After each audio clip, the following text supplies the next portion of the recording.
चलिए बच्चों, आज बात करते हैं द्विघात समीकरण के उन इंपॉर्टेंट क्वेश्चंस के बारे में जो कि बहुत ज़रूरी करने रहते हैं बोर्ड की परीक्षा के लिहाज से। और कुछ क्वेश्चंस मैंने सामने लिखे भी हैं। इन क्वेश्चंस को हम लोग कहते हैं शाब्दिक प्रश्न या फिर वर्ड प्रॉब्लम, वार्तिक प्रश्न भी इनको कुछ लोग कहते हैं।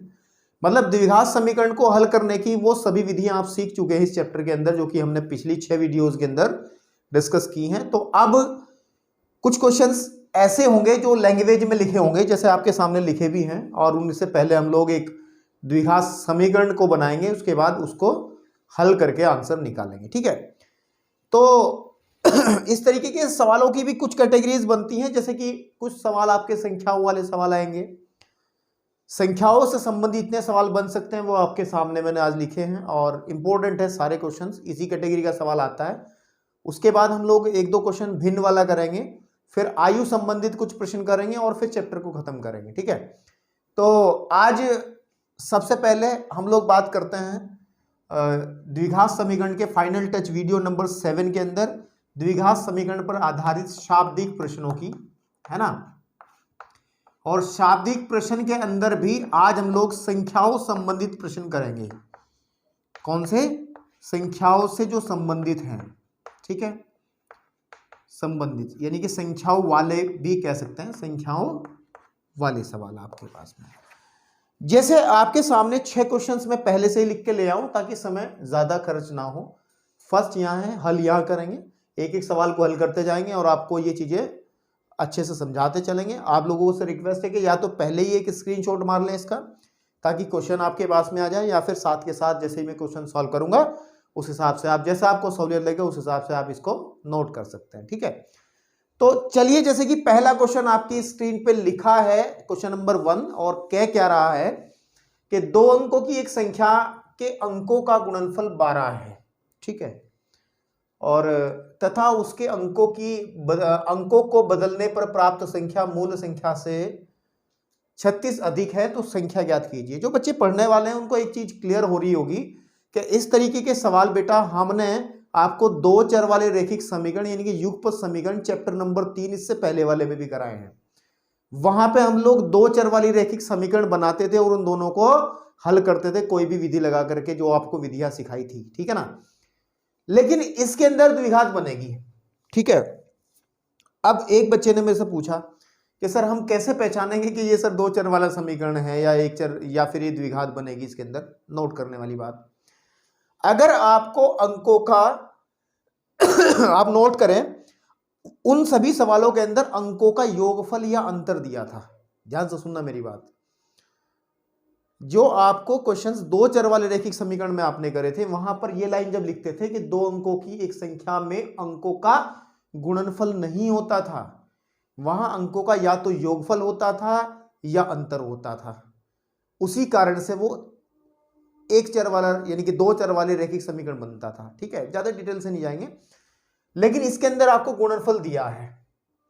ट्रिक वही है, बात वही है जो हमने पिछले चैप्टर में करी थी, बस थोड़ी चीजें होंगी। तो जैसे मैं हल कर रहा हूं यहां, तो लैंग्वेज में लिखेंगे कि माना, ठीक है ना, माना 2 अंकों वाली, ठीक है, 2 अंकों वाली संख्या का इकाई का अंक हम x मान लेते हैं। इकाई का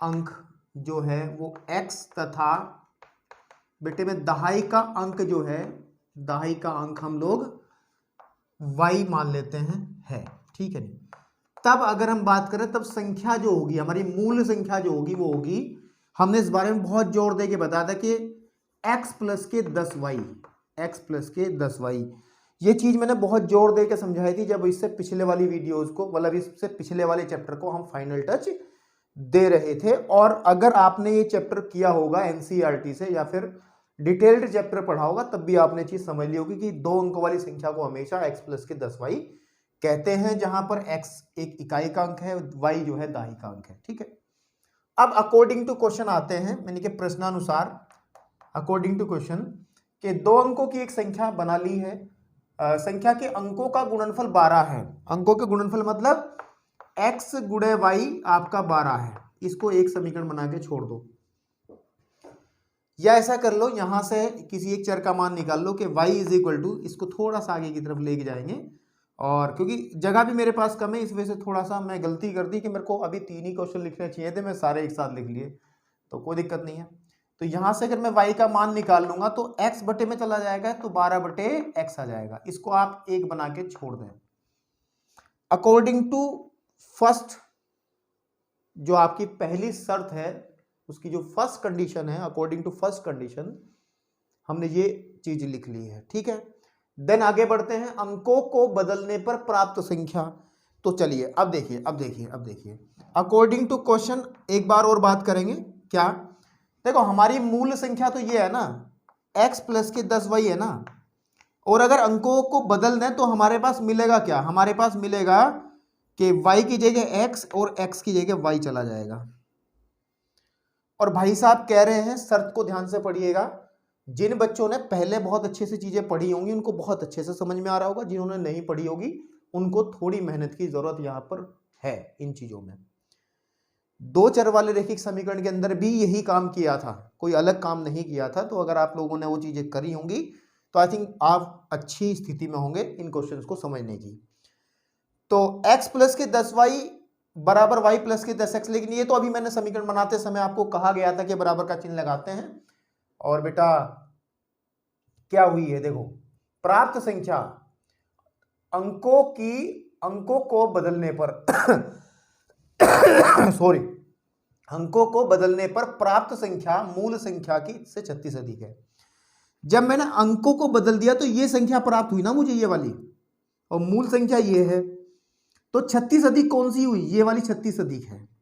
मतलब अगर ये 1 है तो ये 37 है, समझ पा रहे हो ना।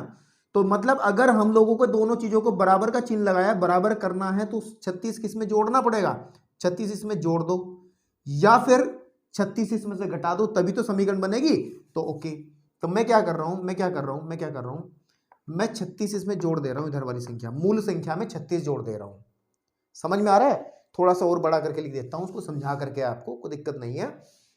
कि हमारी मूल संख्या थी x प्लस के 10y थी, अंकों को अगर हमने बदल दिया तो y प्लस के 10x बनी, लेकिन ये 36 अधिक बन गई। उसने कहा ना 36 अधिक है, तो ये 36 अधिक है, अगर इसको बराबर करना है तो 36 मुझे इस तरफ जोड़ना पड़ेगा। तो मैं सब चीजों को उधर उठा कर ले आता हूं, तो x प्लस के 10y, ठीक है बेटा, और माइनस प्लस के 36 और माइनस के y माइनस के 10x इक्वल टू 0 आ जाएगा, ठीक है। अब ध्यान से देखना, x प्लस 10 में से 1 घटा लो तो 9y आ जाएगा, और आपके पास में, और यहाँ पे भी हो सकता है ना, 10 में से 1 जाकर के यहाँ पे 9 बचेगा, वही माइनस वाला, 10x में से 1x घटेगा, और 9y ये बचा प्लस का, प्लस के 36 बराबर 0। अभी कोई द्विघात समीकरण दूर दूर तक नजर नहीं आ रही है, ठीक है ना। तो लेकिन देखिए, सबसे पहली बात तो ये कि देखो 9 को पूरी समीकरण से भाग किया जा सकता है -9 से। अगर मैं -9 थ्रू आउट कॉमन निकालूंगा तो अंदर बचेगा x माइनस के y, और 9 चौक 36 होता है, इज इक्वल टू 0। तो 9 इधर जाकर के 0 हो जाएगा, तो आ जाएगा x माइनस के y माइनस के 4 इज इक्वल टू 0, ठीक है। मैंने अपने लिए समस्याएं पैदा की हैं क्योंकि मेरे पास स्पेस अब कम दिखाई दे रही है मुझे, लेकिन सवाल तो मैं हल कर दूंगा, तो दिक्कत नहीं है, स्पेस कम ही सही। कैमरे में देख लें जरा स्पष्ट आ रहा है या नहीं आ रहा। तो क्वेश्चन तो हल हो चुका है बस ऑलमोस्ट, ठीक है, क्योंकि जो क्वेश्चन से बात होनी थी वो हो गई, ठीक है ना आपके पास में। तो अब ये कंडीशन 1 जो थी, ये कंडीशन 2 बन गई है, और यहां पर थोड़ा सा भैया मेरे पास तंगी है स्पेस की, तो थोड़ा सा समझ लें आप लोग, धैर्य रखें। अब यहां पर हम लोग y का मान ये भर देंगे, कौन से वाला, ये। तो यहां से मैं स्टार बना रहा हूं, आप लोग यहां देख लेंगे। तो x माइनस वाई की जगह क्या रख दूंगा मैं, समीकरण 1 से 12 बटे x और माइनस के 4 बराबर 0, बस अब बन गई बात। इसका जब हम एलसीएम लेंगे तो एलसीएम आ जाएगा इसके बटे 1, इसके बटे 1, तो x एलसीएम आ जाएगा, यहां आ जाएगा x स्क्वायर माइनस के 12 माइनस के 4x बराबर 0। बात समझ रहे हो। और ये जो x है इसको जब इधर लेके जाएंगे खत्म, यानी कहने की बात ये बनेगी x स्क्वायर, 4x को शुरू में रख लो और माइनस 12 बराबर 0। अब ध्यान से देखो बेटा, अब ध्यान से देखो इसको, ये एक द्विघात समीकरण है और इस द्विघात समीकरण को हल करने के बाद हम लोग x के मान निकालेंगे और x का जो भी सूटेबल मान होगा उसके हिसाब से हम आंसर निकाल लेंगे। ठीक है, अब चूंकि मैंने इस प्रश्न की जो लैंग्वेज थी उसका इस्तेमाल करके ये बना ली है, यहां तक तो सबको समझ में आ ही गया होगा। अब मैं चाह रहा हूं मुझे स्पेस मिल जाए तो मैं इस ऊपर वाले हिस्से को रफ कर दे रहा हूं जो लैंग्वेज लिखी है। आप लोगों को पहले ही कहा है कि स्क्रीनशॉट लेने, नहीं लिया तो अभी ले लो। तो मैं इतना हिस्सा इसका क्लियर कर दे रहा हूं ताकि आपका ये क्वेश्चन पूरा सॉल्व हो जाए। ठीक है भैया, ओके, ठीक है, चलिए इतनी तो बहुत है। अब तो हमारे पास जो एक्स स्क्वायर माइनस के 4x और माइनस के 12 बराबर 0 है, तो इसके टुकड़े कर लें, द्विघात समीकरण है और गुणनखंड विधि से हल करेंगे। 12 के ऐसे टुकड़े घटाने पर 4 आता है, 6 दूनी 12 होते हैं। तो एक्स स्क्वायर माइनस के 6 माइनस 2x माइनस के 12 इज इक्वल टू 0, या फिर एक्स स्क्वायर माइनस के 6x प्लस के 2x माइनस के 12 is equal to 0। x common निकालेंगे तो x माइनस का 6 और प्लस के 2 कॉमन निकालेंगे तो x माइनस के 6 इज इक्वल टू 0। ठीक है, तो यहां पे आ जाएगा x प्लस के 2 और यहां आ जाएगा x माइनस के 6 इज इक्वल टू 0। ठीक है, अब ध्यान दें, वही काम करेंगे। यदि x प्लस के 2 बराबर 0 रखते हैं तो x is equal to minus 2 है, और माइनस वाली चीज को हम कंसीडर अभी नहीं करेंगे क्योंकि संख्या हो सकती है माइनस में भी, लेकिन हम इस माइनस वाले को अभी नहीं लेंगे, माइनस मान्य नहीं होगा हमारे लिए। तो यदि हम लोग अभी बताते हैं क्यों नहीं होगा। यदि x माइनस के 6 बराबर 0 है तो x का मान आ गया 6, तो हम इस 6 को लेके चलेंगे। किसको लेके चलेंगे? 6 को, माइनस को अभी अवॉइड करके चलेंगे। ठीक है, क्योंकि इकाई का अंक और दहाई का अंक जो होता है, मैं बता दूं आपको, हम लोग इकाई और दहाई के अंकों में कभी माइनस कंसीडर नहीं करते ना, कि इकाई का अंक माइनस में है, दहाई का अंक प्लस में है, ऐसा नहीं है ना। हम लोग इकाई का अंक जब मानते हैं वो भी प्लस वाला मानते हैं, दहाई का अंक मानते हैं वो भी प्लस वाला मानते हैं। तो इसी हिसाब से इसको अमान्य कर देंगे। तो अब मैं थोड़ा सा इसको भी रफ कर रहा हूं क्योंकि आंसर निकलने वाला है। आप लोग साथ के साथ नोट करते चले, है ना, मतलब रोक करके पॉज करके वीडियो को आसानी से। तो अब जब हमने x इज इक्वल टू 6 लिखा, ठीक ना, आपके पास में, और चूंकि हमें पता है कि x इक्वल टू 6 है, इसीलिए आपने अभी y इज इक्वल टू आपका 12/x था ना, यहाँ पे आपने नोट किया होगा, ये देखो यहाँ पे यूज किया था 12/x। तो अगर मैं y का मान निकालूंगा तो 12/6 और 6 दूनी 12, तो कहने की बात बेटे y का मान आ गया मेरे पास में 2, x का मान 6, y का मान 2। तो आप बताओ संख्या क्या बनेगी? संख्या बनेगी वो थी हमारी x प्लस के 10y, यही तो संख्या मानी थी हमने। चेक कर लो अभी जो वीडियो आपने पॉज करके नोट किया होगा उसमें। तो x का मान हमारा 6 है, प्लस 10 गुणे 2 हो गया, और आ जाएगा कितना? 6 प्लस 20 यानी कि आ गया 26। कितना आ गया? 26। अब 26 आपके पास में इसका आंसर है। कितना है? 26 आपका आंसर है। ठीक है, तो ये क्वेश्चन बहुत आसानी से आपने समझा है और अच्छा सवाल है। इस तरीके के सवाल बहुत ज्यादा पेपर में पूछे भी जाते हैं, तो आप लोगों से रिक्वेस्ट है कि थोड़ा सा समय दें, ठीक है, जल्दबाजी ना करें और इसको कर लें इन सवालों को। ठीक है, तो चलिए पहला क्वेश्चन सॉल्व हो चुका है। मैं इस हिस्से को पूरे को रफ करूंगा ताकि इन सवालों को भी आपके सामने हल कर सकूं। ठीक है, तो देखिए पढ़िए दूसरा क्वेश्चन तब तक। क्वेश्चन नंबर 2 क्या कह रहा है? अच्छा, 2 की कैटेगरी के बहुत सारे सवाल पेपर में आते हैं, इस तरीके के सवाल बहुत देखने को मिलते हैं। वो कह रहा है 2 क्रमागत विषम धन पूर्णांकों को ज्ञात करो जिनके वर्गों का योग इतना है। देखो ये भी इसी कैटेगरी का है। और अगर बेटा ध्यान दिया जाए, 2 क्रमागत, देखो ऐसी 2 संख्याएं ज्ञात करो जिनका योग इतना, ये अलग है थोड़ा, ये सब जो है तीसरा चौथा ये एक जैसे सवाल है। ठीक है, तो क्रमागत विषम धन पूर्णांक, ये जो लाइन लिखी है, ठीक है, इसका मतलब पूरा क्लियर होना चाहिए। क्रमागत धन पूर्णांक क्या होते हैं ये क्लियर होना चाहिए। ठीक है, क्रमागत सम संख्याएं क्या होती हैं ये सब क्लियर होना चाहिए। आई थिंक कुछ बच्चों के क्लियर भी होगा, और जिन्होंने वास्तविक संख्याएं पहला चैप्टर पढ़ा है बहुत अच्छे से, तो उनको तो बहुत ही अच्छे से क्लियर होगा। तो अमूमन विषम संख्याएं होती क्या है, थोड़ा सा क्लियर करते हैं। आपने पढ़ा है कि 1, 3, 5, 7 यानी कि वो सभी संख्याएं, ठीक है ना, जो 2 से विभाजित नहीं होती हैं, वो सभी संख्याएं क्या कहलाती हैं बेटा? विषम संख्याएं होती हैं। और भाई साहब ने कंडीशन दी है धन वाली। देखो माइनस में भी हो सकती हैं, -1 है ना, कि प्लस माइनस में होती है ना, प्लस माइनस का मतलब प्लस वाली भी और माइनस वाली भी, तो ये सब विषम है। लेकिन क्वेश्चन के अंदर हमें कहा गया है कि धन पूर्णांक लेने हैं, केवल धन। धन का मतलब केवल प्लस, तो माइनस हटा देंगे। समझ में आ रही है बात? तो इसका मतलब हमें सिर्फ और सिर्फ कौन कौन सी लेनी है, प्लस वाली लेनी है, ये वाली लेनी है। समझ रहे हो? तो अब इनको याद रखना है आपको, ठीक है, इनको याद रखना है। देखो ये कुछ नोट याद करना है, नोट ही नोट, थोड़ी देर के लिए आएंगे फिर मैं रफ करूंगा। देखो यदि आपको क्रमागत,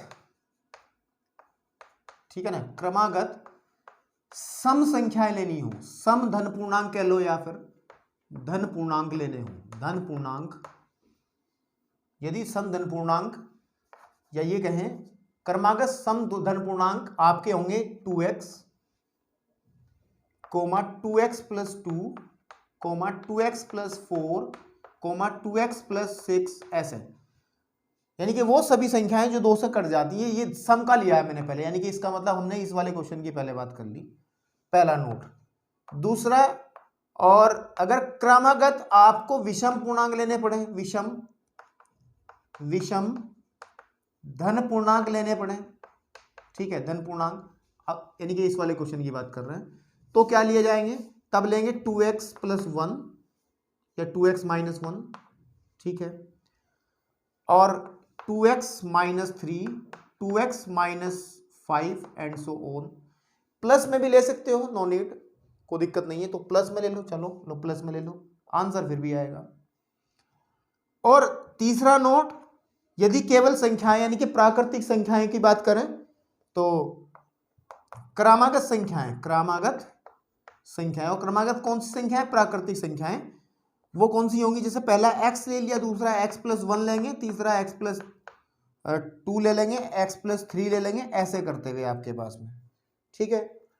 तो अब इसमें जितने भी क्वेश्चंस इस आधार पे दिए गए हैं बेटा, उनके हिसाब से आप संख्याएं मानेंगे और उसकी शर्त के अनुसार एक द्विघात समीकरण बनाएंगे, उसको हल करने के बाद भी ये आंसर निकाल लेंगे, ठीक है। तो चलिए इसको नोट कर लें। तो आई थिंक अभी हमारे पास जो पहला क्वेश्चन, दूसरा क्वेश्चन है, वो इस कैटेगरी में आता है, क्रमागत विषम धन पूर्णांकों वाला। तो चलिए बात करते हैं। तो हम लोग सवाल को हल करते हैं कि माना, I think I am going to solve second question. माना क्रमागत विषम धन पूर्णांक, विषम धन पूर्णांक कौन कौन से मान लें? एक तो 2x प्लस 1, ठीक है, 2 लेने हैं ना हमें केवल, तथा 2x प्लस 3 हैं, ठीक है। तो भाई साहब कह रहे हैं इनके वर्ग, जिनके वर्गों का योग, अगर मैं इसका वर्ग कर दूं according to question, 2x plus 1 का वर्ग कर दूं और जोड़ दूं 2x प्लस 3 के वर्ग में, ये तो कह रहा है इनके वर्गों का योग कितना कह रहा है? 290। चेक कर लो। अब इस वाले को हल कर लो, इसमें a प्लस बी के होल स्क्वायर का सूत्र, a प्लस बी का होल स्क्वायर, ठीक है, a प्लस बी के होल स्क्वायर का सूत्र खोलो, तो कितना होगा भाई? कितना होगा आपके पास में? a का वर्ग यानी कि 4x का 2x का होल स्क्वायर प्लस 1 का स्क्वायर प्लस के 2ab, 2 into 2x plus 1, 2x into 1, इसमें भी खोल लो कि 2x का होल स्क्वायर प्लस 9 प्लस आपके पास में 2a, a मतलब 2x इंटू बी आपके पास में 3 is equal to 290, is equal to 290 आपके पास में, ठीक है। हल कर लो इसको, यह आ जाएगा 4x स्क्वायर प्लस का 1 प्लस के 4x प्लस का 4x स्क्वायर और प्लस का 9 प्लस के, देखिए 2 दूनी 4, 4 तिया 12x बराबर 290। सीधा सीधा है कैलकुलेशन वर्क, सिर्फ इसको और इसको जोड़ लो, 8x स्क्वायर, 4x और 4x हो गया कितना? 16x हो गया, ठीक है, 8 और 1 9 और 1 10 हो गया, और 290 को धरी ले आओ बराबर 0, ताकि द्विघात आपकी स्टैंडर्ड फॉर्म में आ जाए। 8x² प्लस के 16x माइनस के 280 बचेगा इज इक्वल टू 0।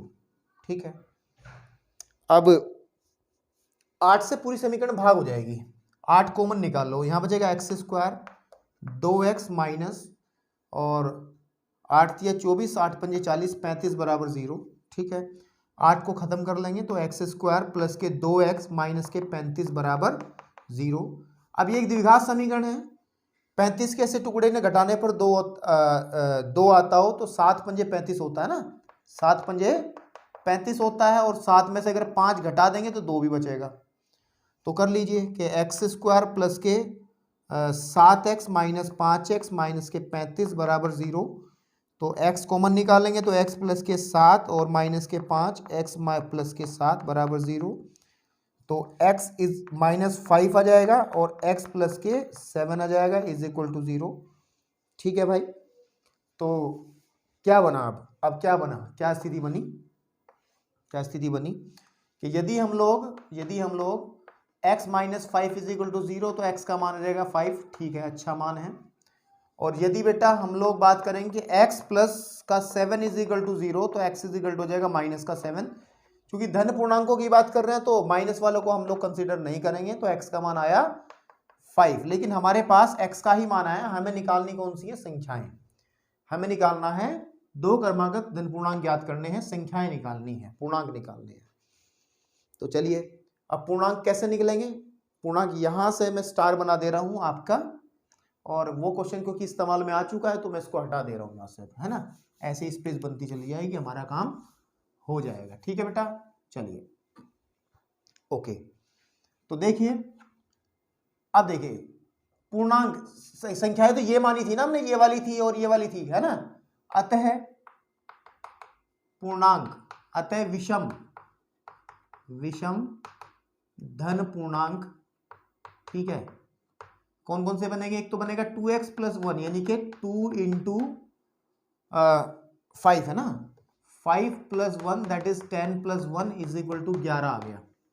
ठीक है, और दूसरा बनेगा 2x प्लस के 3 यानी कि 2 इंटू 5 प्लस के 3 यानी कि 5 दूनी 10 और 1 10 और 3 13, है ना। तो आपके आंसर आ गए 11 और 13, 11 और 13। ठीक है, तो बेटे ये आपके हो गए क्वेश्चन, 2 क्वेश्चंस और बहुत ही अच्छे क्वेश्चन थे। ठीक है, ओके, 11 और 13।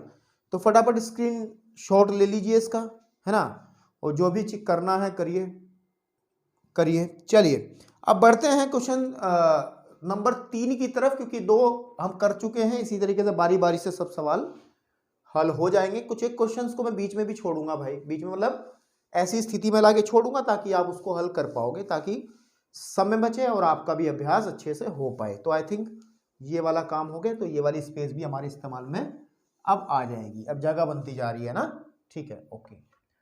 चलिए अब हम लोग बात करते हैं क्वेश्चन नंबर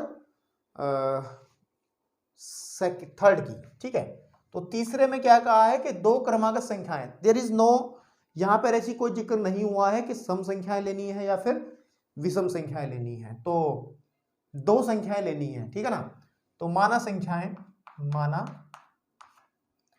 धनात्मक पूर्णांक, माना धनात्मक, ठीक है, पूर्णांक। क्या क्या मानने हैं अभी बताए थे मैंने। धनात्मक पूर्णांक होते क्या है, धनात्मक पूर्णांक होती है प्राकृतिक संख्याएं। आपको पता है ना कि ये हम अगर पूर्णांकों की बात करें तो 0 है, इधर 1 2 3 4 5 ऐसे जाते रहेंगे, -1 -2 -3 -4। ये बचपन में सिखाया गया होगा कि इधर वाले ये वाले तो होंगे धन पूर्णांक। ठीक है बेटा, कैसे होंगे, धन पूर्णांक। इधर वाले आपके हो जाएंगे, ये 0 को छोड़ के ना, इधर वाले हो जाएंगे ऋण पूर्णांक। ठीक है, ऋण पूर्णांक। ठीक है, बीच में आता है 0 पूर्णांक, 0 इंटीजर, और इसी को हम लोग, यही हमारा प्राकृत संख्या भी होती हैं, प्राकृत संख्याएं भी होती हैं, नेचुरल नंबर्स होते हैं। तो चलिए हम लोग मान लेते हैं, अभी बताया था कि अगर माना धन पूर्णांक जो लेने हैं, 2 लेने हैं, वो हम क्या क्या मान लेते हैं, एक तो x मान लेते हैं तथा दूसरा होगा x प्लस 1। आपको पता है ना कि अगर 1 है तो अगला 2 होगा, मतलब 1 में 1 जोड़ के तो 2 बना होगा ना, तो इसलिए अगर x लिया है तो उसमें 1 जोड़ करके हम अगली संख्या लेते हैं, माना है ना। भाई साहब कह रहे हैं उनका जो गुणनफल है, उनका गुणनफल 366 है। मतलब अगर x की x + 1 में गुणा कर दूंगा तो 366 मिल जाएगा। ठीक है, तो आ जाएगा x² + के x बराबर 366। तो x² + x माइनस के 366 बराबर 0। अब आपको देखना 366 के ऐसे फैक्टर करने हैं, ऐसे टुकड़े करने हैं जिन्हें घटाने पर 1 आ जाता है, जिन्हें घटाने पर 1 आ जाता है। ठीक है, 366 के ऐसे टुकड़े करने हैं जिन्हें घटाने पर 1 आ जाता है। ठीक, 366 नहीं है, शायद मुझे लग रहा 306 है यार, एक मिनट किताब से चेक कर लें। 366 नहीं है, 306 है। एक मिनट, हाँ 306 है, बिल्कुल ठीक है, 306 है। ये वाला क्या है, 306। तो यहाँ पे 306 इस्तेमाल कर लेंगे। तो 306 जब इस्तेमाल करेंगे तब भी बात हुई 306 के ऐसे टुकड़े जिन्हें आपके पास में गुणा करने से 306 मिलता हो लेकिन घटाने से 1 मिलता हो। तो 18 और 17 होते हैं, चेक कर लो, चेक कर लो। 18 में और 17 की गुणा जब करेंगे 300 आपको 6 ही मिलेगा और घटाने पे 1 मिल जाएगा आपको आसानी से। ठीक है बेटा, चलिए तो आप इसको कर सकते हैं ट्राई। फैक्टर इसके ये है ना, तो x² + के 18 माइनस के 17 x माइनस 306 बराबर 0। ठीक है, या फिर x² + के 18x माइनस के 17x माइनस 306 बराबर 0, या फिर x कॉमन निकालेंगे तो x + के 18 और माइनस के 17 कॉमन निकालें तो x + के 18 बराबर 0। तो x माइनस के 17 आ गया और x + के 18 आ गया, है ना। तो यदि हम लोग कहें कि x माइनस 17 बराबर 0 तो x का मान आ जाएगा 17, और अगर x + 18 बराबर 0 हम लेके चलें, ठीक है, तो x बराबर माइनस के 18। चूंकि हमारी बात धन पूर्णांकों से हो रही है, धनात्मक लेने तो ये तो फेल हो जाएगा, अमान्य है, तो हमारा x जो है वो काम में आ जाएगा। अतः पूर्णांक क्या क्या आ जाएंगे, अतः संख्याएं कौन सी आ जाएंगी भाई, जो आंसर है, एक तो बनेगी x यानी कि 17 और एक 17 + 1 यानी कि 18। 17 और 18 आपका आंसर आ जाएगा। ठीक है, चलिए बढ़ते हैं नेक्स्ट क्वेश्चन, क्वेश्चन नंबर 4 की तरफ, और अब और स्पेस मिल जाएगी हमें। ठीक है, इसको आप नोट कर ले, थोड़ा जल्दबाजी में रफ कर दिया मैंने, कोई बात नहीं, यानी कि ये भी आपका सवाल हो गया खत्म। ठीक है बेटा, ओके। अब क्वेश्चन नंबर 4 क्या कह रहा है कि दो क्रमागत सम संख्याओं के वर्गों का योग इतना है। तो सम संख्याएं माना अभी नोट लिखवाया था, माना क्रमागत सम संख्याएं, हमने एक तो 2x मान लिया तथा दूसरी होगी 2x + के 2x मान लिया, एक होगा 2x + के 2। ठीक है, एक 2x मान लो तो दूसरी 2x + के 2 होगी, है ये है। ओके, उन्होंने कहा है कि वर्गों का योग मतलब अगर मैं 2x का वर्ग कर दूं और 2x + 2 का वर्ग कर दूं तो उनके वर्गों का योग मेरा कितना है, 244 है ना। तो आ जाएगा कितना, 4x² + के, इसका फॉर्मूला खोल लो, 4x a² + b² + के 2ab, 2 दूनी 4 दूनी 8x बराबर 244। आप आराम से खोल के इसको देखना, यही आएगा।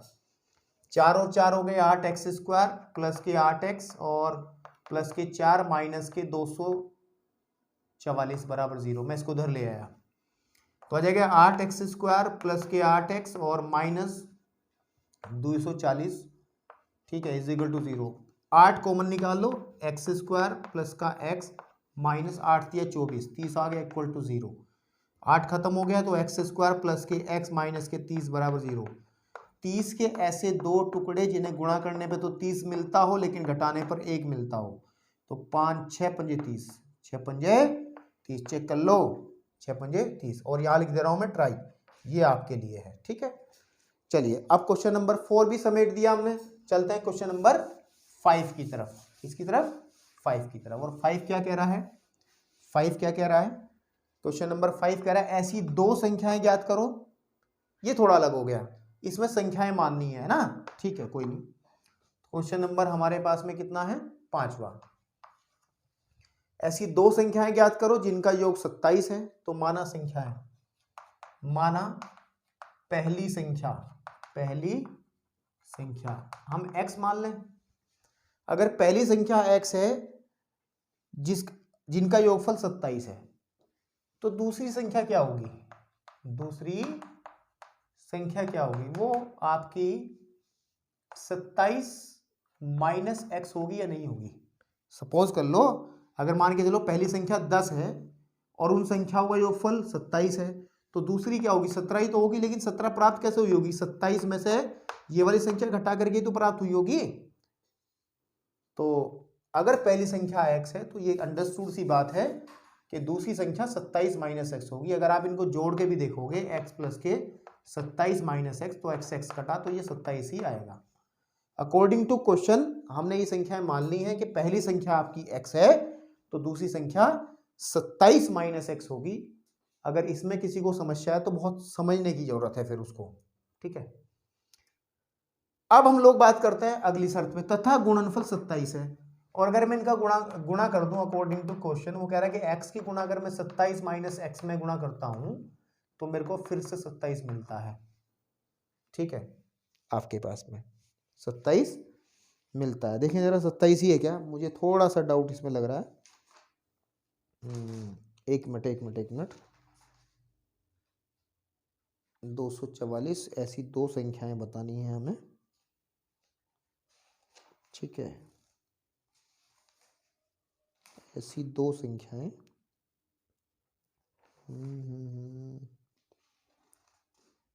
इनमें संख्याओं का अंतर जो है, संख्याओं का अंतर कहाँ से उठा लिया है सवाल यार। ठीक है, जिनका योग जो है कितना है? 27 है।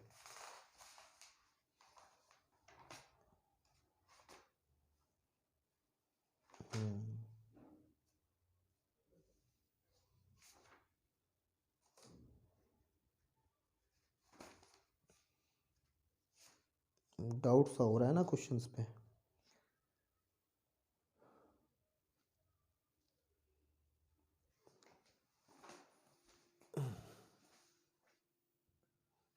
गुणनफल जो है 27 नहीं है, योग भी 27 गुणनफल भी 27, तो इसमें ये टर्म्स आप चेंज कर लें यहाँ पे, ये 182 होगा। कितना होगा? 182।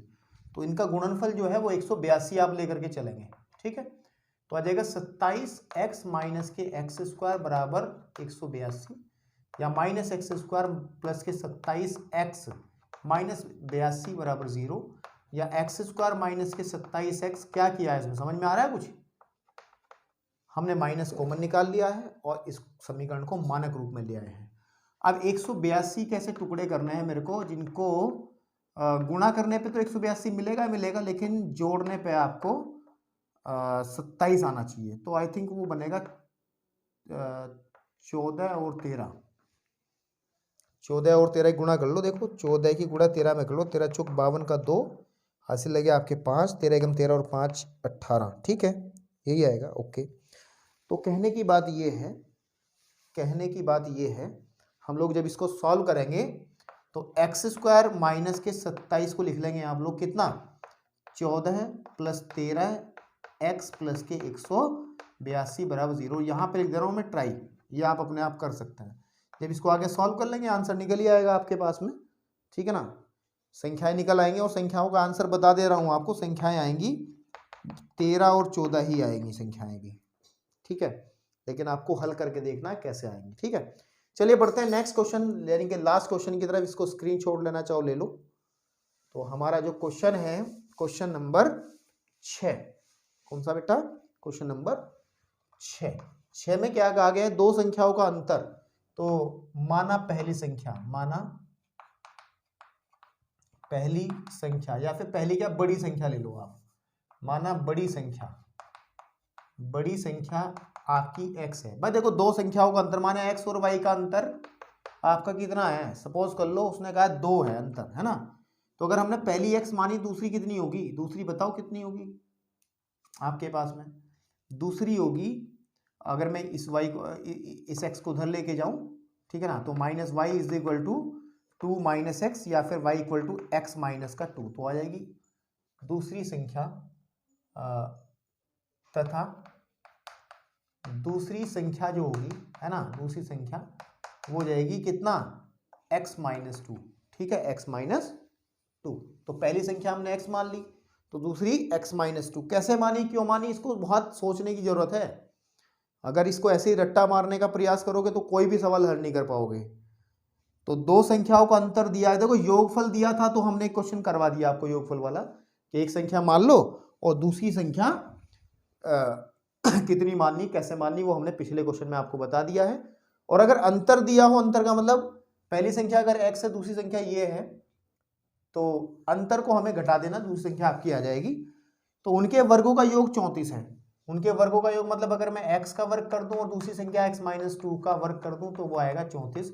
यहां से एक द्विघात बन जाएगी कि एक्स स्क्वायर प्लस के एक्स स्क्वायर प्लस के 4 माइनस कितना 4x इज इक्वल टू 34, ठीक है।